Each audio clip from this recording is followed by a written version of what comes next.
Hey everyone, Phobos here coming at you with another build guide, and this time it's for a Whispering Ice Berserker, and that's correct, you did hear that right, a Whispering Ice Berserker.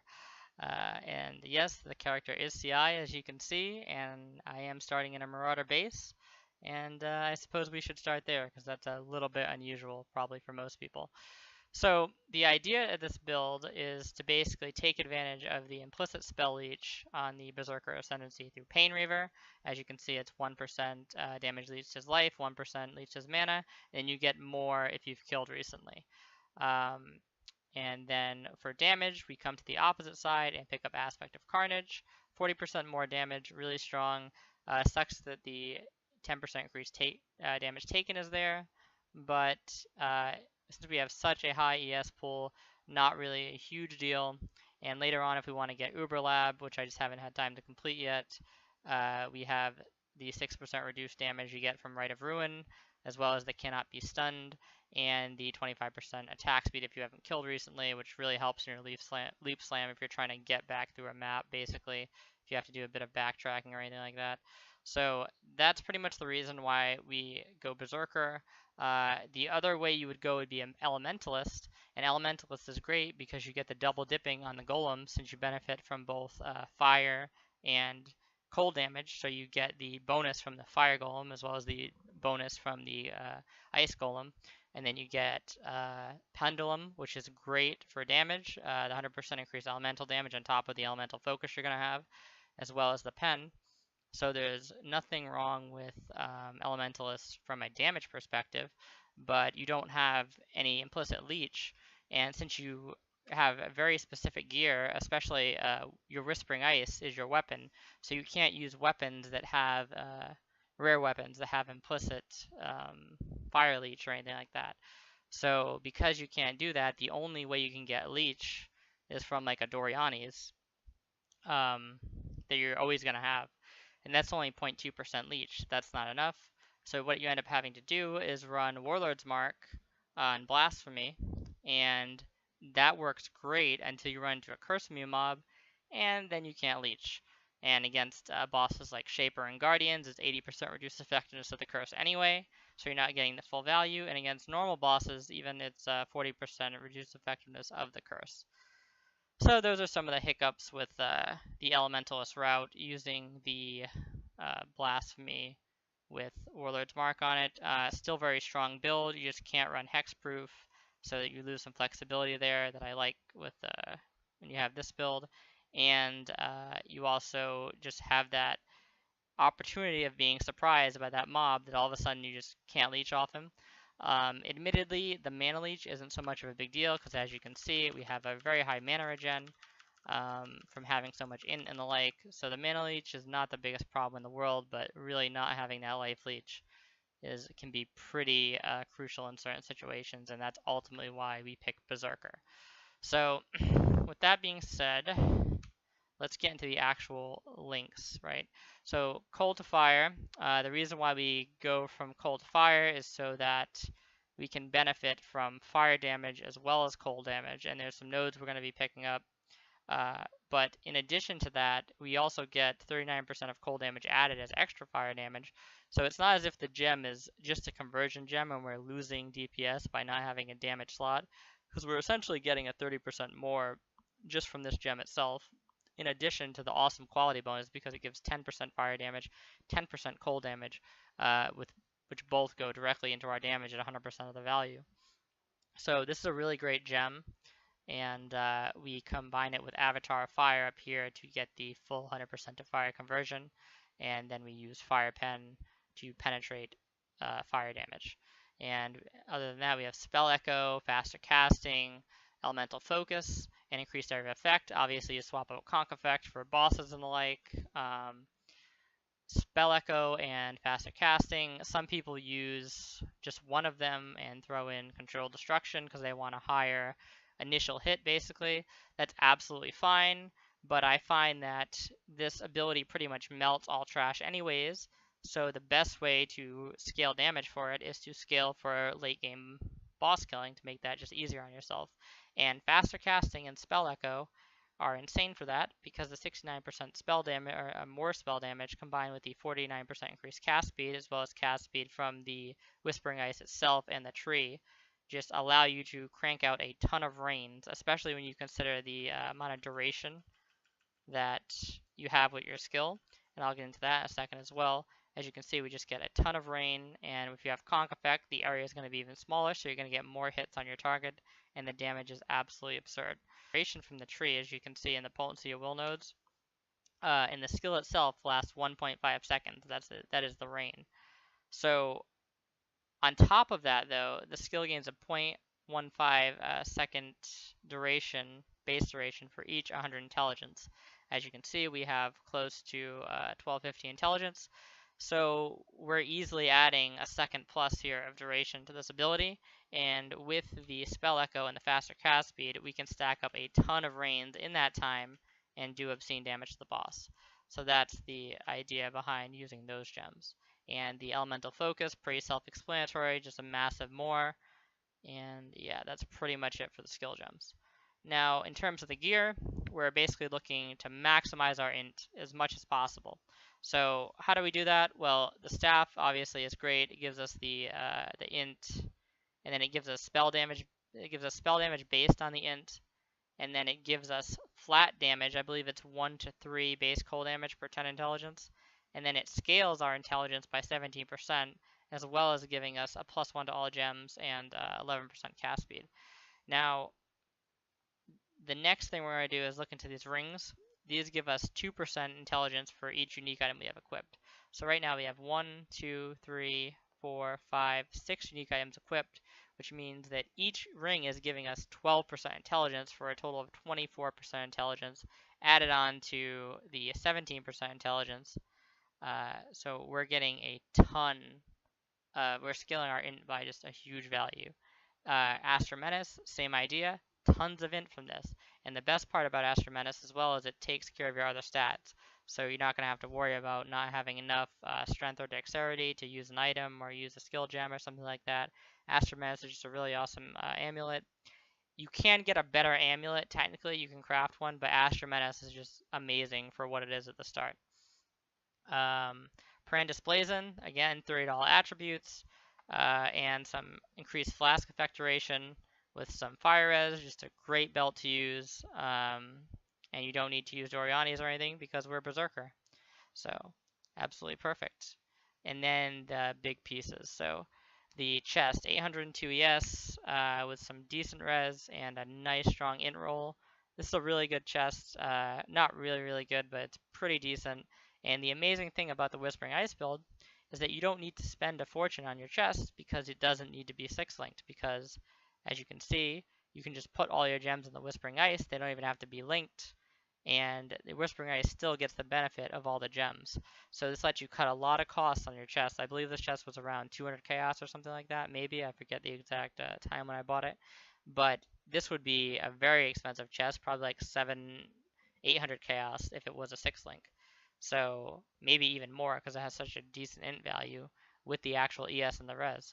So you save a ton of cost with this build. It's not, I would say this build isn't super cheap for sure, and it's kind of hard to start a league with because you're not going to have you can't really guarantee you're going to have a Whispering Ice or something like that very quickly, but it's definitely not a super expensive build because the Whispering Ice at most is like 1 Exalt, and that's with the 6-socket.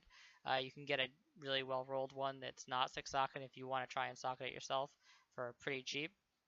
And then, like I said, this was probably the most expensive thing at 200 chaos. I believe the helm was like 20 chaos to 30 chaos or something like that. The Astra Menace was like 90 chaos. That was the only other expensive thing. I think these were both sub 10 chaos.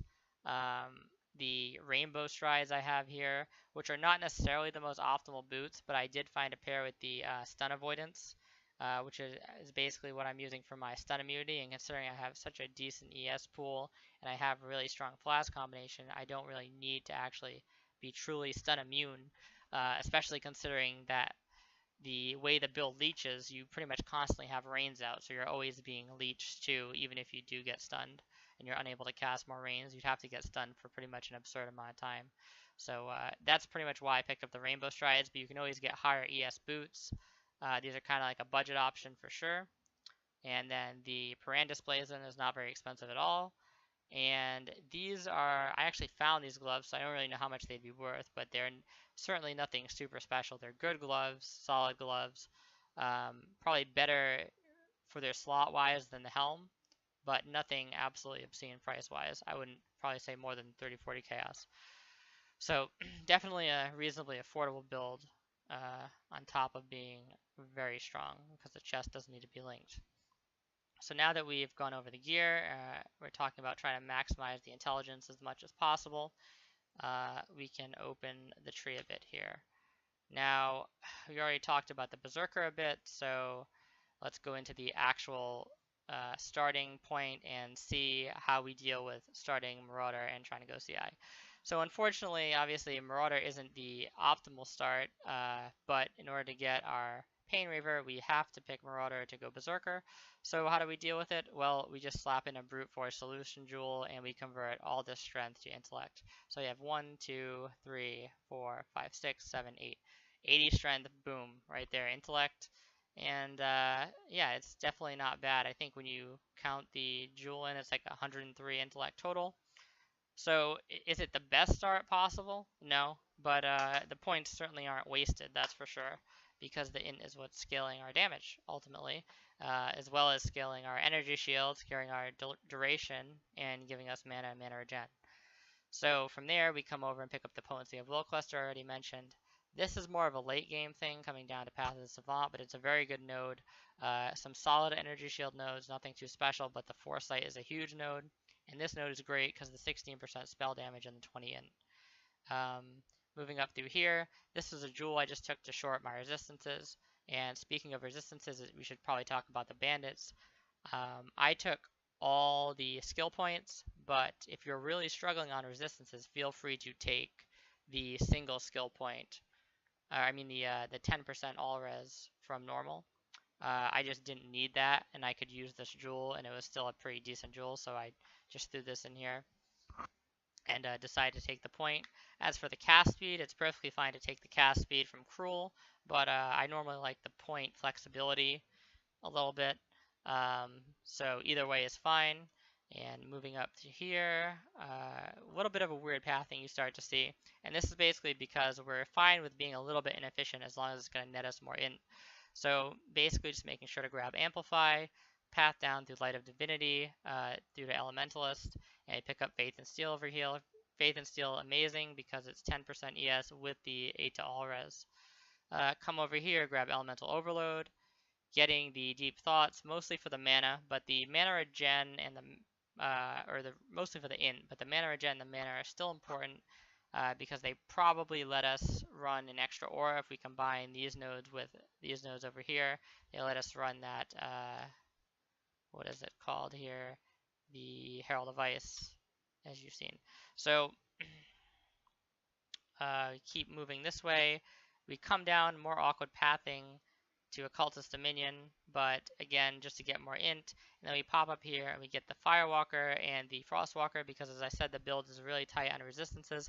And these are both decent damage nodes, so why not pick them up, kill two birds with one stone, right?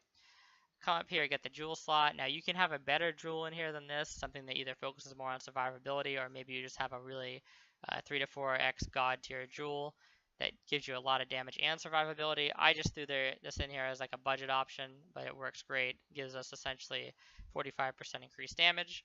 Came down, make sure you get blast radius, more funky pathing to get more int, energy shield, more big energy shield, and then we come across here, coming across the Snowforge node, which is probably the single best node in the entire tree for this build. Gives 50% damage and then 30% crit chance, which isn't bad because a little bit of crit chance never hurts, as it helps us keep our elemental overload up without having to rely constantly on Orb of Storms. Pathing this way, pretty much pick up the essentials, CI and Ghost Reaver. Got this point from Mana Reservation. This is a kind of a while back. May not need this. Will probably be respecting it soon. If I do play this character to the next level, I'm going to probably remove this point and add the 2 points over here to grab another jewel. Coming down this way, pretty much just get Cold Heart Calculation and Nullification for the ES and the All-Res. More funky pathing to get more resistance. Pick up Trickery, pick up the mana nodes because there's nothing else you're going to go. We need to get down to Vault Pact, Coordination, and run all the way down to here. So that's pretty much the build. And yeah. As for the what jewel we're going to put in here, it might be a conversion jewel, could be another Zara's Turmoil. I'm not exactly sure. You can kind of customize it based on whether you want more ES or damage, but we have a decent amount of ES already, and there's still a lot of room for improvement in terms of ES on gear from the boots, the helm, and the chest. So with that being said, let's get into the other skills that we're using and stuff like that. So for auras, we're obviously running Discipline, Herald of Ice, and then I'm running a Flame Golem, and I'm running a Blasphemy on Flammability.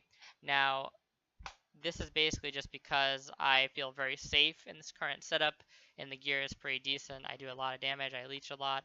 If you want to be absolutely safe, the best thing you should run is a Blasphemy. But right now I'm just using a Flammability for damage whoring purposes. I use a Flame Golem currently. Feel free to use a Lightning Golem. Lightning Golem probably actually better for sure. I'm just kind of tooltip hoarding at the moment. Speaking of the tooltip, as you can see, 4k damage. This goes to, I believe, around like 5 point something or 6 point something when you have the elemental overload up, and then if you throw the conk effect in, you get pretty close to like 10k or something, which is really good considering the amount of health this build has and survivability and stuff like that.